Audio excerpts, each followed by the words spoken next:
अगला क्वेश्चन हम लोग का है the electric field components in figure 1.88, मतलब ये फिगर आपको गिवन है, are E x that is alpha x to the power 1/2।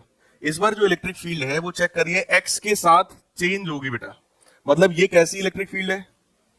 This is variable electric field. और हम लोगों से कहा जा रहा है E Y and E Z is equal to 0, मतलब इलेक्ट्रिक फील्ड का वाई और जेड कंपोनेंट 0 है। इसका मतलब नेट इलेक्ट्रिक फील्ड केवल एक्स डायरेक्शन में है, in which alpha is equal to 800 newton per coulomb metre square. यानी कि इलेक्ट्रिक फील्ड जो एक्स डायरेक्शन में है उसकी वैल्यू हो गई, अल्फा एक्स है तो अल्फा की वैल्यू मैं रख दे रहा हूं, that is 800 x to the power 1/2। ये इलेक्ट्रिक फील्ड की वैल्यू है। हम लोगों से कहा जा रहा है calculate electric flux through the cube and the charge within the cube, assume a is equal to 0.1 metre. यानी कि देखो एक क्यूब है, इलेक्ट्रिक फील्ड जो क्वेश्चन में बोला गया वो किस डायरेक्शन में है? एक्स डायरेक्शन में इलेक्ट्रिक फील्ड है, that is dependent on x. मतलब ये electric field non uniform electric field है, वेरिएबल इलेक्ट्रिक फील्ड है, ठीक। और हमसे ये बोला गया कि इस क्यूब से टोटल कितना फ्लक्स पास होता है, ये आप हमें बताइए। क्लियर? जो इसका डायमेंशन ए के बराबर है, उस ए की वैल्यू क्वेश्चन में गिवन है 0.1 मीटर। तो अब आप मुझे ये बताओ, ये जो क्यूब रहा होगा, ये क्यूब की सोचो एक साइड ऐसी आ रही होगी, अगली साइड यहां रही होगी, सही है, बाकी इस तरीके से पूरा कवर्ड रहा होगा आगे पीछे हर तरफ से, ठीक। जो एक साइड यहां पर होगा, इस जगह पर बेटा इलेक्ट्रिक फील्ड कितनी है? यहां पर। उसके लिए देखो इलेक्ट्रिक फील्ड की वैल्यू कितनी है? 800 एक्स की पावर 1/2। तो यहां पर जब प्लेन है ये, तो यहां पर एक्स की वैल्यू कितनी है? एक्स कितने के बराबर है? क्या ये बात समझ में आ रही है? इसका मतलब अगर आपसे पूछा जाए कि ये वाला जो क्रॉस सेक्शन है, ये वाला, इस वाले क्रॉस सेक्शन पर इलेक्ट्रिक फील्ड की वैल्यू कितनी है, तो वो E1 हो गई। और उसको अगर हम लोग सॉल्व करेंगे तो that will B 800 into x. X की वैल्यू कितनी है? A, यानी 800 इंटू ए की पावर 1/2, सही है। और इधर जो सरफेस रहा होगा यहां पर, वहां पर कितनी इलेक्ट्रिक फील्ड की वैल्यू है इस वाले क्रॉस सेक्शन पर बेटा? ये इलेक्ट्रिक फील्ड कुछ E2 रहा होगा, दैट इज अगेन 800 इंटू, अब x कितना हो गया? 2a के बराबर, सो दैट विल बी 2a की पावर 1/2, सही है। एरिया के बारे में बताइए, जब ये सरफेस था यहां पर, तब एरिया वेक्टर किधर है? Left side. और जब ये वाला सरफेस है तो राइट साइड, क्योंकि एरिया का सीधा कॉन्सेप्ट है परपेंडिकुलरली आउटवर्ड्स, बाहर की तरफ, ठीक है। तो जब ये वाला एरिया कंसीडर्ड होगा तो बेटा एरिया वेक्टर हो गया लेफ्ट साइड में। तो पहले केस में जो एरिया वेक्टर होगा A1, that area is equal to minus, area की वैल्यू बोलो A स्क्वायर होगा क्योंकि क्यूब है, इनटू आई कैप, सही है। लेफ्ट साइड में अगर आप वेक्टर फॉर्म में लिखना चाहते हटा दो आई कैप, वेक्टर मत लिखो आप, सिंपल ये तो समझ सकते हो ना, एरिया लेफ्ट साइड में है, ठीक। तो एरिया की वैल्यू मैं लिख रहा हूं, अगर वेक्टर नहीं लिखेंगे तो फिर इस माइनस का भी कोई मतलब नहीं है। एरिया तो A स्क्वायर है, लेकिन इलेक्ट्रिक फ्लक्स जो होगा इनिशियल, यानी कि पहले वाले सरफेस पर, फ्लक्स का फार्मूला क्या होता है? E इंटू ए कॉस थीटा, और वो कॉस थीटा कितना होगा? 180। इसका मतलब that will B minus, electric field है 800 A की पावर 1/2, ठीक। और एरिया कितना है? A स्क्वायर के बराबर। तो ये इलेक्ट्रिक फील्ड ये इलेक्ट्रिक फ्लक्स हमारे पास आएगा 800 इंटू A की पावर 2 है और A की पावर 1/2 है, कितना हो जाएगा? A की पावर, भाई बेस सेम हो तो पावर्स ऐड हो जाती हैं, तो पावर्स ऐड हो गई, 2 + 1/2 यानी कि 5/2। और A की वैल्यू हम लोग को क्वेश्चन में गिवन है 0.1 मीटर। तो अगर हम लोग यहां पर 0.1 मीटर रखेंगे तो ये सिंप्लीफाई होकर के कुछ एक वैल्यू हमको देगा। वो वैल्यू मैं डायरेक्टली लिख रहा हूं, हालांकि इसमें भी सॉल्व नहीं है वो वैल्यू, चलिए कोई बात नहीं। φ2 की अगर मैं वैल्यू निकालता हूं तो वो φ2 कितना आएगा? सेकंड वाली सरफेस से कितना फ्लक्स पास हो रहा है? That will B E A, और वहां पर एंगल कितना है? 0 डिग्री, क्योंकि भाई इलेक्ट्रिक फील्ड राइट साइड में और एरिया वेक्टर भी राइट साइड में है, तो वहां पर 0 हो गया। इलेक्ट्रिक फील्ड की वैल्यू है बेटा 800 2A की पावर 1/2, और एरिया हमारा है A स्क्वायर के बराबर। तो आप चेक करो, 800 इंटू 2 की पावर 1/2 अलग कर दो, सही है। A की पावर 1/2 और A स्क्वायर फिर से कितना बनेगा? A की पावर 5/2।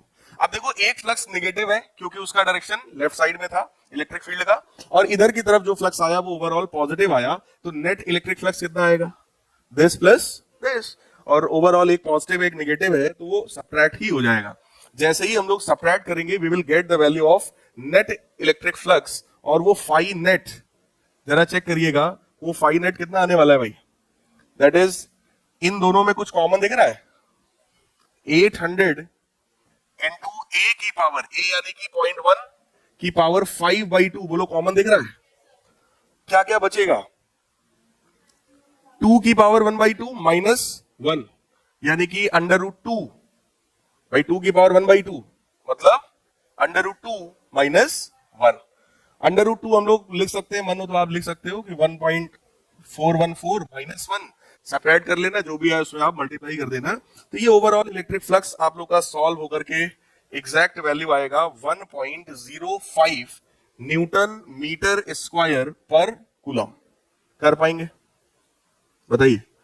कुछ नहीं किया है मैंने, एक बार यहां इलेक्ट्रिक फील्ड निकाला क्योंकि इलेक्ट्रिक फील्ड वेरिएबल था, फिर यहां पर इलेक्ट्रिक फील्ड निकाला, इसका एरिया वेक्टर इधर था, इसका एरिया वेक्टर इधर था, इस वजह से एक फ्लक्स में cos टी हो गया और उधर वाले फ्लक्स में 0 हो गया, तो वो निगेटिव हो गया, ये पॉजिटिव हो गया, हमको निकालना था टोटल फ्लक्स, हमने दोनों को ऐड कर दिया, काम खत्म। क्लियर है? अब अगर इलेक्ट्रिक फ्लक्स की वैल्यू बेटा ये है, सेकंड पार्ट में हमसे कह रहे हैं कि चार्ज बता दो अंदर कितना है, अब हम कौन सा थ्योरम यूज कर सकते हैं, गॉस थ्योरम, कि भाई अगर सरफेस से पास होने वाला फ्लक्स ये है तो यही तो Q in by epsilon naught के बराबर होता है, तो क्यू इन कितना हो गया भाई, phi is equal to q in by epsilon naught, तो क्यू कितना हो गया बेटा, फाई इंटू फाई हम निकाल चुके हैं, एप्सिलॉन नॉट का मल्टीप्लाई करेंगे, एप्सिलॉन नॉट की वैल्यू कितनी होती है 8.85 इंटू 10 की पावर माइनस 12 के बराबर। जैसे ही आप उसको करेंगे आपका एग्जैक्ट आंसर आ जाएगा 9.27 into 10 to the power minus 12 coulomb. Multiply वगैरह कर लोगे, ये चीज समझ में आ गई, आखिरी स्टेप। ठीक, ये एक इंपॉर्टेंट क्वेश्चन है, ये आपका पहले कभी आया हुआ क्वेश्चन भी है और ये एनसीईआरटी बुक का अच्छा क्वेश्चन है, तो ऐसे क्वेश्चंस आप लोगों से पूछे जा सकते हैं। एक क्वेश्चन और इसमें बढ़िया है, that is this question, question number 70। इस क्वेश्चन में देखो हम लोग से क्या कहा जा रहा है, आप लोग बताइए कैसे आप करोगे इसको। An infinitely long positively charged wire has linear charge density lambda. Linear charge density वाला डेरिवेशन करवाया था मैंने, लाइन चार्ज वाला, तो वो लेम्डा दे रहे हैं, कह रहे हैं an electron is revolving around the wire as its centre with a constant velocity in a circular plane perpendicular to the wire. मतलब अगर ऐसा वायर है तो इसके बाहर ऐसे इस तरीके से इलेक्ट्रॉन जो है वो रिवॉल्व कर रहा है। क्लियर? अब हमसे कह रहे हैं deduce the expression for its kinetic energy and plot the graph. फिलहाल आप बताइए काइनेटिक एनर्जी आप लोगों ने कैसे निकाला, या इस क्वेश्चन में हम कैसे निकालेंगे, बताओ। क्वेश्चन पढ़ लो पहले, क्वेश्चन समझ में आया कि नहीं आया। ये लाइन चार्ज है और यहां कहीं पर मान लो कोई इलेक्ट्रॉन है, वो इलेक्ट्रॉन इस तरीके से घूम रहा है, इसकी अपनी कुछ वेलोसिटी है v के बराबर, ये इलेक्ट्रॉन है और ये रिवॉल्व कर रहा है। बताइए कैसे निकालेंगे। फिलहाल बेटा इस लाइन चार्ज की वजह से यहां पर कुछ ना कुछ इलेक्ट्रिक फील्ड रही होगी, सही है, और उस इलेक्ट्रिक फील्ड की वैल्यू क्या होती है, लाइन चार्ज की वजह से इलेक्ट्रिक फील्ड का ये फॉर्मूला है lambda upon 2 pi epsilon naught r. Clear है? ये इलेक्ट्रिक फील्ड अगर है और ये चार्ज है तो फोर्स यहां पर अप्लाई हो रहा होगा, और अगर ये इलेक्ट्रॉन है तो फोर्स बोलो इलेक्ट्रिक फील्ड के अपोजिट डायरेक्शन में होगा। पॉजिटिव चार्ज की वजह से यहां पर इलेक्ट्रिक फील्ड अगर पूछेंगे तो किधर की तरफ होगा, दूर, और इस इलेक्ट्रॉन पर जो फोर्स लग रहा होगा वो अपोजिट डायरेक्शन में होता है, तो उस फोर्स की वैल्यू हो गई force on the electron that is E into E, और यही एकमात्र फोर्स है जो सेंटर की तरफ है, वही वहां पर सेंट्रीपिटल फोर्स प्रोवाइड करेगा। देखो अगर किसी भी क्वेश्चन में सर्कुलर मोशन की बात करें तो आपका दिमाग सबसे पहले सेंट्रीपिटल फोर्स पे जाना चाहिए, बिना सेंट्रीपिटल फोर्स के सर्कुलर मोशन पॉसिबल ही नहीं है। क्लियर है? और सेंट्रीपिटल फोर्स वो फोर्स होता है जो सेंटर की तरफ लग रहा हो, तो यहां पर एक ही फोर्स है भाई, ये पॉजिटिव है ये इलेक्ट्रॉन है, इनके बीच का एक ही फोर्स है अट्रैक्शन वाला, वही लग रहा है सेंटर की तरफ और वही सेंट्रीपिटल प्रोवाइड करेगा, so that will be equal to mv square by r. जैसे ही आप वैल्यू रखोगे, देखो lambda upon 2 pi epsilon naught r, ये तो इलेक्ट्रिक फील्ड है, इसमें स्मॉल ई यानी कि इलेक्ट्रॉन के चार्ज का मल्टीप्लाई मैंने किया, that is equal to centripetal यानी कि mv square by r, r से आर हुआ कैंसिल, सही है। हम लोग को निकालना था काइनेटिक एनर्जी, बोलो हाफ का मल्टीप्लाई कर दे, काइनेटिक एनर्जी आ जाएगी। भाई kinetic energy half mv square होता है, mv स्क्वायर पहले मिल चुका, तो सिर्फ हाफ का मल्टीप्लाई करना है। जैसे ही आप करोगे you will get lambda e upon 4 pi epsilon naught के बराबर। Is it clear? Second part में हमसे कहा जा रहा है plot a graph of kinetic energy as a function of charge density. कह रहे हैं काइनेटिक एनर्जी और चार्ज डेंसिटी के बीच का ग्राफ बनाओ।